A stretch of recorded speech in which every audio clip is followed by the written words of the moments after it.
சென்னை புறநகர் மின்சார ரயில்களில் நாளை முதல் ஏசி மின்சார ரயில் வந்து இயக்கப்பட உள்ளது. அதாவது ஏப்ரல் மற்றும் மே மாதங்கள்ல வந்து கடுமையான வெப்பத்தை சமாளிக்கக்கூடிய வகையில சென்னை புறநகர் மின்சார ரயில்ல ஏசி ரயில் இயக்கப்படும் என ஏற்கனவே தெரிவிக்கப்பட்டிருந்து இந்த நிலையில் நாளை முதல் அந்த ஏசி மின்சார ரயில் பெட்டிகள் வந்து இயக்கப்பட உள்ளன. குறிப்பாக சென்னை கடற்கரை முதல் செங்கல்பட்டு வரை இந்த ரயில்கள் வந்து இயக்கப்படுகிறது. நாளை காலை 7 மணிக்கு தன்னுடைய முதல் பயணத்தை சென்னை கடற்கரையிலிருந்து இந்த ஏசி மின்சார ரயில் வந்து துவங்குகிறது.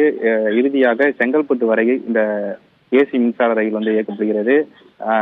இந்த ரயில் இயக்கப்படாது என அந்த தகவல்கள் வந்து வெளியாகி இருக்கின்றன. குறிப்பாக சென்னை கடற்கரையில் புறப்படும் ரயில் சென்னை கோட்டை, பூங்கா, எழும்பூர், மாம்பலம், கிண்டி, புனித தோமையார் மலை, திரிசூலம், தாம்பரம், பெருங்களத்தூர், கூடுமாஞ்சேரி, புத்தேரி, சிங்கப்பெருமாள் கோவில் மற்றும் பரனூர் ஆகிய ரயில் நிலையங்கள்ல வந்து நின்று அதனைத் தொடர்ந்து இறுதியாக செங்கல்பட்டு ரயில் நிலையத்தில் வந்து நிறுத்தப்படுகிறது. அடுத்த அட்டவணையின்படியே அடுத்தபடியாக காலை 9 மணிக்கு இந்த ரயில் மீண்டும் செங்கல்பட்டிலிருந்து புறப்பட்டு சென்னை கடற்கரை வரை வந்து இயக்கப்படுகிறது.